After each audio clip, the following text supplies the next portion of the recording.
Hello दोस्तों, तो CHSL 2020 के क्वेश्चन, मैथ्स के क्वेश्चन डिस्कस कर रहे थे। ठीक है, टाइम एंड वर्क के करा चुका हूँ। आज देखते हैं नंबर सिस्टम। तो CHSL 2020 में जितने भी नंबर सिस्टम के क्वेश्चन है ना, वो डिस्कस करेंगे आज। तो पहले क्वेश्चन से स्टार्ट करते हैं। ठीक है, और हो सकता है इसकी 2-3 वीडियो आए क्योंकि क्वेश्चन ज़्यादा है और इतनी लंबी वीडियो बना नहीं सकता। ठीक है, तो पहला क्वेश्चन देखो।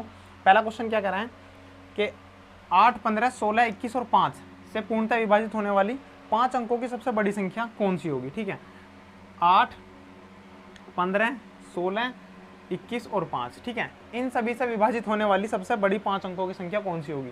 तो इसके कई मेथड है, इनका एलसीएम ले लो और 5 अंकों की सबसे बड़ी संख्या उससे डिवाइड कर लो, रिमाइंडर जो बचेगा उससे माइनस कर दो। ये मेथड है लेकिन ये पुराना मेथड है। ठीक है, और सभी को आता है, तो कुछ नया सीखते हैं आज। ठीक है, इसका एलसीएम निकाल लो। एलसीएम निकालने का तरीका, सबसे बड़ी संख्या उठाओ पहले। ठीक है, सबसे बड़ी संख्या और फिर कैंसिल करना शुरू करो। देखो 21 यहाँ पे लिख लिया, अब मुझे 15 कैंसिल करना है, तो 15 में 3 छिपा है ना, 3 21 के अंदर है, 5 की ज़रूरत है, 5 लगा लो। 15 खत्म, 5 खत्म यहाँ पे, और 8 और 16 में क्या 8 और 16 का इसके अंदर कुछ भी है? कुछ भी नहीं है, तो पूरा 16 उठाना पड़ेगा। ये 16 भी खत्म हो गया, 8 भी खत्म। ठीक है, 16 पंजे 80, 8 और 21 अट्ठे 168, तो 1680 इनका एलसीएम आ गया। ठीक है, एलसीएम इस तरह से निकालना। अब ध्यान रखो कि एलसीएम 1680 जो आया है, और हमें आंसर चाहिए 5 अंकों में सबसे बड़े नंबर। तो 5 अंकों का सबसे बड़ा नंबर क्या होता है?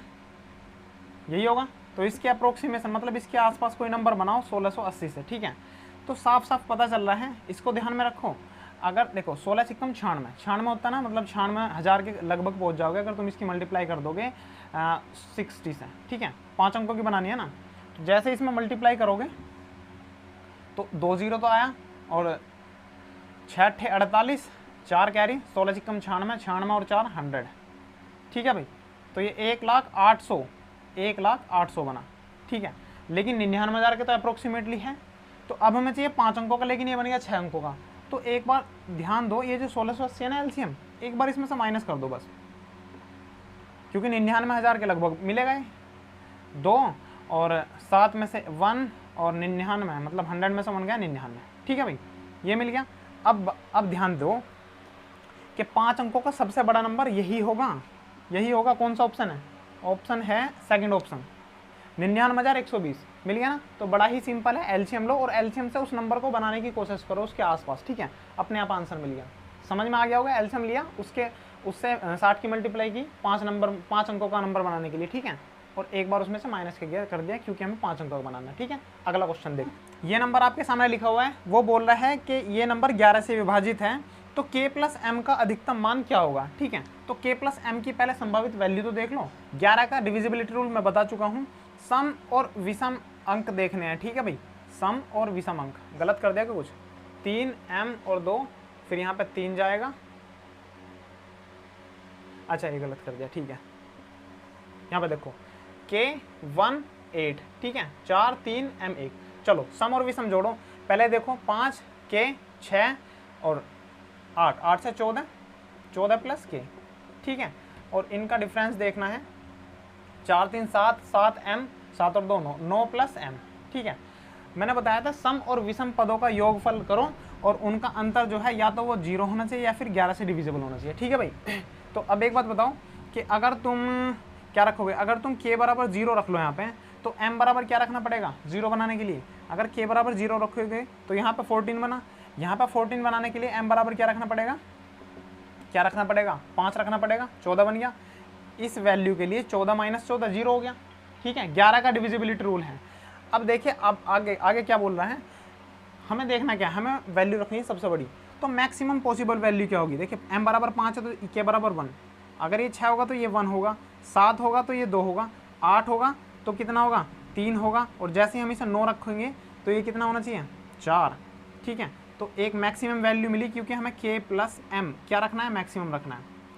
ठीक है भाई, तो k प्लस m मैक्सिमम कहाँ होगा, 9 और 4 पे, तो इनका योग कितना होगा, 9 और 4 13।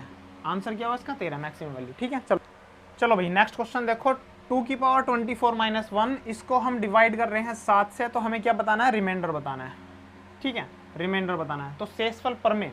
ठीक है, रिमाइंडर थ्योरम इसमें लगानी है। देखो अब अलग अलग डिवाइड करोगे, जब 7 को 2 की पावर 24 से डिवाइड करोगे, तो एक काम करो, पहले 2 की पावर करते जाओ और जब भी 7 के आसपास मिले ना, सबसे कम डिफरेंस पे जो भी नंबर मिले उसके फॉर्म में से लिख लो। देखो 2 दूनी 4 दूनी 8, 2 की पावर 3 का मतलब क्या हुआ 8, ठीक है। तो मैं इसे लिख सकता हूँ 2 की पावर 24 को कि 8 की पावर कितना 8, क्यों? क्योंकि देखो 2 की पावर 3 और 3 की पावर 8 का मतलब 24 तो हुआ, ठीक है। और -1 ऐसे लिख लिया, ये 7।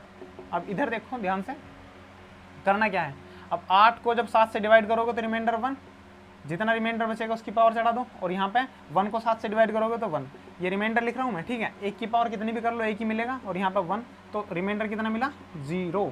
ये होती है रिमाइंडर थ्योरम। चलो अगला क्वेश्चन पढ़ते हैं। चलिए नेक्स्ट क्वेश्चन देखिए, 672xy, ये नंबर जो है वो 7 क्या है 3, 7 और 11 से डिविजिबल है। तो हमें वैल्यू बतानी है, किसकी बतानी है 6x + 5y की, ठीक है। तो कंडीशन जो दी हुई है ये नंबर 3, 7, 11 से डिविजिबल है।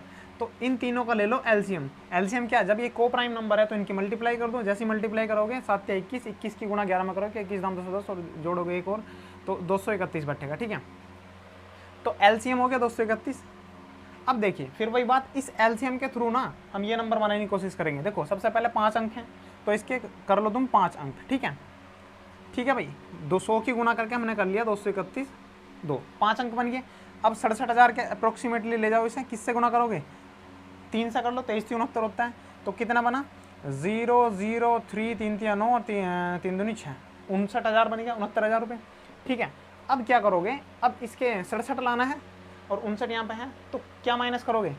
अब देखो अगर तुम 2000 मतलब 2310 रुपये माइनस करोगे 2310, तो फिर 67 ना बन के 66 बनेगा। तो तुम 10 की मल्टीप्लाई ना करके इससे 9 की मल्टीप्लाई करके माइनस कर दो, ठीक है। तो 9 एकम 9, 9 3 27 और 2, 9 दूनी 18, 2 20। ये जैसे ही माइनस करोगे तो क्या बनेगा 1, और यहाँ पे 9 में से 2 और इधर 2, 2 का 2 और यहाँ पे 6 7, ठीक है भाई। देखो नंबर देखो 6 7 2, ठीक है। तो एक्स वाई की वैल्यू क्या मिली 2 और 1, तो x बराबर 2 मिला और y बराबर मिला 1। जैसे इसमें रखोगे तो 6 दूनी 12 और 5 एकम 5 प्लस है ना, तो इसका आंसर क्या हुआ 17। आ गया होगा समझ में। एलसीएम से ही मैंने ये नंबर बनाने की कोशिश करी और आंसर आ गया 17। चलो अगला क्वेश्चन पढ़ते हैं। चलो नेक्स्ट क्वेश्चन देखते हैं। ये नंबर लिखा हुआ है, ये 72 से डिविजिबल है, तो हमें 8x + 6y अंडर रूट में बताना है, ठीक है। तो सबसे पहला टारगेट हमारा x और y की वैल्यू निकालना है। एक बात बताओ, जब 72 से डिविजिबल है, ये क्वेश्चन मैं करा चुका हूँ, ठीक है। मेरे नंबर सिस्टम की वीडियो देख सकते हो, उसमें करा रखा है। 72 को लिखेंगे 9 × 8, ठीक है। तो ये संख्या 9 से भी कटनी चाहिए, 8 से भी कटनी चाहिए। 8 का रूल क्या था कि लास्ट के 3 अंक, और लास्ट के 3 अंक क्या है 7 8 y। ये 8 से डिविजिबल कब होंगे, देखो काट के देखो, 8 में 72 होते हैं, कितना बचा 6, और 6 के बाद मतलब 60 70 के बीच में कौन सा आता है 8 के बारे में 64, तो y बराबर 4, ठीक है। जैसे ही y बराबर 4 रखोगे, 8 में 72, 6 बचा और 8 8 64, ठीक है। y की वैल्यू मिल गई 4। अभी देखो आगे, अब y तो मिल गया 4, लेकिन 9 से भी डिविजिबल करना है ना, तो 9 के लिए क्या रूल था डिजिटल सम। डिजिटल सम की भी वीडियो बना रखी है, उसे देख लेना, ठीक है। 9 हटाते चलेंगे, 9 हटाओ 3 बचा यहाँ पर, 9 हटा दो 3 7 2 1 9, 9 पूरा कैंसिल हो गया, तो ये y की वैल्यू 4 है। डिजिटल सम मिलेगा इसका 4 + x, ठीक है। अब बताओ 9 से डिवाइड करना है तो x की वैल्यू क्या रखेंगे 5, हो गया, ठीक है ना। x की वैल्यू y की वैल्यू दोनों की मिल गई, ठीक है। तो अब बताओ आंसर क्या होना चाहिए, x बराबर 5 रखोगे 8 5 40, और y बराबर 4 रखोगे 6 चौक 24, कितना बना 64 बना ना है, और 64 का क्या है अंडर रूट 8। आंसर क्या हो गया 8। नेक्स्ट क्वेश्चन देखो क्या है, ये संख्या 6 से डिविजिबल है, तो हमें m की जितनी भी वैल्यू है ना, जितनी भी पॉसिबल वैल्यू है, उन सभी का जोड़ के बताना है, योग करके बताना है, ठीक है।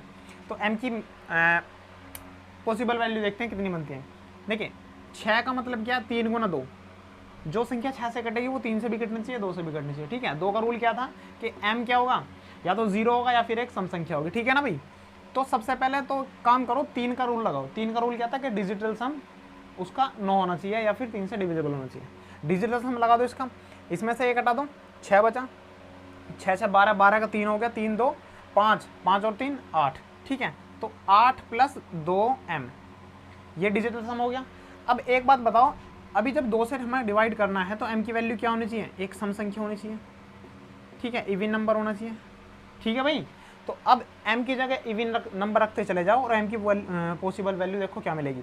m बराबर 2 रखोगे तो 2 दूनी 4, 8 4 12, और 12 3 से कटता है, तो मतलब m की वैल्यू 2 हो सकती है। 4 रखोगे, 4 दूनी 8, 8 और 16, 16 3 से नहीं कटता, ठीक है। 6 रखोगे 6 दूनी 12, 12 और 8 कितना हो गया 20, ठीक है, वो भी नहीं कटता। 8 रखोगे 8 दूनी 16, 16 और 8 कितना हो गया 24, 24 कटता है तो 8 हो गया। फिर 10 रखोगे, 10 तो रख ही नहीं सकता, सिंगल डिजिट रखनी है, ठीक है। तो m की 2 वैल्यू मिली, तो योग कितना होगा इनका, वही तो पूछा उसने, m की वैल्यू का योग, तो 8 और 2 10, 10 हमारा आंसर होगा।